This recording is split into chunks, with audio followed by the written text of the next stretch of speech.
Food packaging থেকে শুরু করে জুসের বোতল সব ক্ষেত্রেই ব্যবহার করা হয়ে থাকে প্লাস্টিক। অর্থাৎ একবার ব্যবহারযোগ্য প্লাস্টিক আমাদের দৈনন্দিন জীবনে সাধারণ বিষয় হয়ে উঠেছে। তবে এটা প্রকৃতি ও পরিবেশের জন্য অনেক বড় ইস্যু। প্রত্যেক বছর মিলিয়ন মিলিয়ন টন প্লাস্টিক পানিতে গিয়ে মিশে, যার অধিকাংশই বায়োডিগ্রেডেবল নয়। অর্থাৎ কাগজ বা খাবারের মতো স্বাভাবিকভাবে একসময় পচে মাটির সঙ্গে মিশে যায় না, বরং শত শত বছর ধরে পরিবেশে টিকে থাকতে সক্ষম।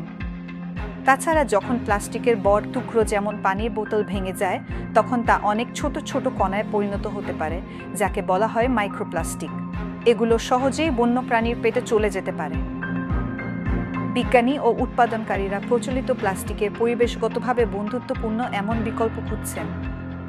এমন পরিস্থিতিতে জাপানের গবেষকরা বলছেন যে তারা এখন এমন উপাদানের একটি সংস্করণ তৈরি করেছেন যা সমুদ্রে সম্পূর্ণরূপে মিশে যাবে।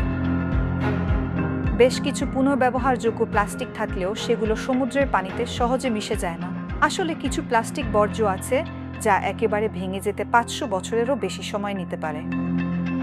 সমস্যা সমাধানের জন্য জাপানের রিকেন গবেষণা ইনস্টিটিউটের বিজ্ঞানীরা এমন একটি প্লাস্টিক তৈরি করার জন্য কাজ করেছেন যা শক্তিশালী থাকবে, কিন্তু মাটি ও সমুদ্রের পানিতে সম্পূর্ণভাবে মিশে যাবে, যা কোনো মাইক্রোপ্লাস্টিকও রেখে যাবে না।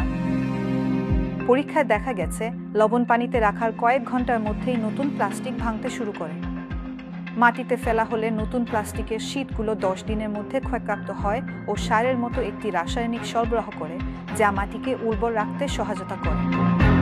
এ গবেষণায় নেতৃত্ব দেওয়া বিজ্ঞানী তাকুজো আইদা জানিয়েছেন, নতুন উপাদান দিয়ে আমরা এমন এক ধরনের প্লাস্টিক বানিয়েছি যা শক্তিশালী, স্থিতিশীল, পুনর্ব্যবহারযোগ্য ও নানা কাজে ব্যবহারের উপযোগী।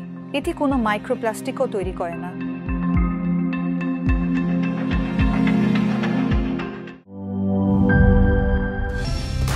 কালার এক্সপার্ট, জর্জ স্যাপ এবং মাইল্ড অন হ্যান্ডস টেকনোলজি সমৃদ্ধ অরিক্স ক্রিস্টাল ওয়াশ আপনার লন্ড্রি এক্সপার্ট।